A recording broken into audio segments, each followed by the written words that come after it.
महाराष्ट्र झारखंड चुनाव का ऐलान आज और दोपहर 3:30 बजे चुनाव की तारीखों का ऐलान हो जाएगा। आज दोपहर 3:30 बजे ईसी की प्रेस कॉन्फ्रेंस है और इसी प्रेस कॉन्फ्रेंस में ऐलान होगा कि आखिरकार चुनाव कब होंगे। तो 3:30 बजे का वो समय होगा जब तारीखों का ऐलान होगा और महाराष्ट्र झारखंड चुनाव का ऐलान आज होगा। 3:30 बजे के चुनाव तारीखों का ऐलान होगा। तो दोपहर के 3:30 बजे का समय जो है वो रहेगा चुनाव तारीखों के ऐलान को लेकर। इलेक्शन कमीशन की प्रेस कॉन्फ्रेंस होगी 3:30 बजे और उसके बाद ये बताया जाएगा कि आखिरकार चुनावों की तारीख क्या होगी।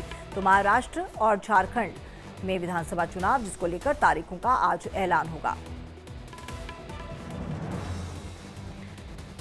तो आज दोपहर 3:30 बजे का समय जब इलेक्शन कमीशन ये तय करेगा कि आखिरकार चुनावों के लिए कौन सी तारीख तय की जाएगी और उसके बाद घोषणा की जाएगी। हमारे साथ आशीष सिन्हा इसी खबर पर जुड़ चुके हैं। आशीष, आज 3:30 बजे का समय जो है वो डिसाइड किया गया है इलेक्शन कमीशन की प्रेस कॉन्फ्रेंस और उसके बाद ऐलान।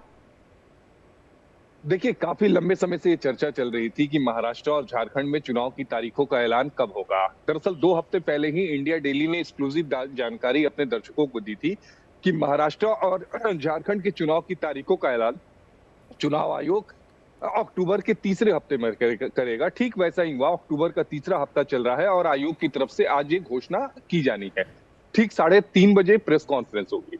दूसरी जो सबसे अहम खबर मैं अपने दर्शकों के साथ साझा कर दूं कि झारखंड में जो चुनाव होंगे वो 2 से 3 चरणों में होंगे, जो चुनाव आयोग के सूत्र ने इंडिया डेली को बताया है। महाराष्ट्र में एक फेज में चुनाव होंगे। तीसरी अहम बात कि झारखंड में और महाराष्ट्र में जो मतदान होंगे वो नवंबर के दूसरे हफ्ते में शुरू होंगे।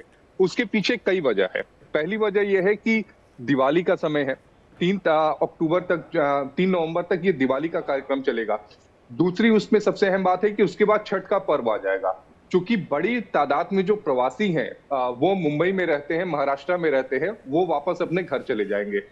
और उसमें एक और वजह ये भी है कि झारखंड में बहुत बड़े पैमाने पर छठ का पर्व मनाया जाता है। ठीक उसके बाद देव दीपावली शुरू हो जाएगी। तो इसीलिए इन सारी तिथियों को ध्यान में रखते हुए चुनाव आयोग के सूत्र ने ITV नेटवर्क माफ करिएगा चुनाव आयोग के सूत्र ने इंडिया डेली को ये बताया है कि इस मामले में जो चुनाव की तारीखों का ऐलान होगा वो नवंबर के दूसरे हफ्ते में होगा और जो मतों की गणना होगी वो नवंबर के चौथे हफ्ते में होगी। दरअसल महाराष्ट्र में जो विधानसभा महाराष्ट्र और झारखंड के बाद क्या ये भी लग रहा है कि इलेक्शन कमीशन की तरफ से जो उपचुनाव होने हैं यूपी में उसकी तारीखों का भी ऐलान हो सकता है? देखिए, अभी जो रिलीज इलेक्शन कमीशन की तरफ से जारी की गई है उसमें केवल 2 स्टेट्स का जिक्र किया गया है। पहला स्टेट महाराष्ट्र है, जो दूसरा स्टेट है वो झारखंड है। लेजिस्लेटिव असेंबली जो यहाँ पर होने वाले हैं, अगर हम यूपी की बात करें, जो 10 सीटों पर उपचुनाव होने वाले हैं, इसकी जानकारी आयोग की तरफ से नहीं दी गई है। उम्मीद यही है कि जैसे दिन बढ़ेगा हो सकता है कि कोई एडिशनल प्रेस रिलीज आए, क्योंकि यूपी के 10 सीटों पर विधानसभा के उपचुनाव होने हैं। यूपी के ही नहीं, अगर आप वायनाड की सीट भी मान लें, लोकसभा की सीट, जहां पर राहुल गांधी की सीट छोड़ने के बाद वो सीट खाली हुई थी और बताया ये जा रहा है कि प्रियंका गांधी वहां से चुनाव लड़ेंगी।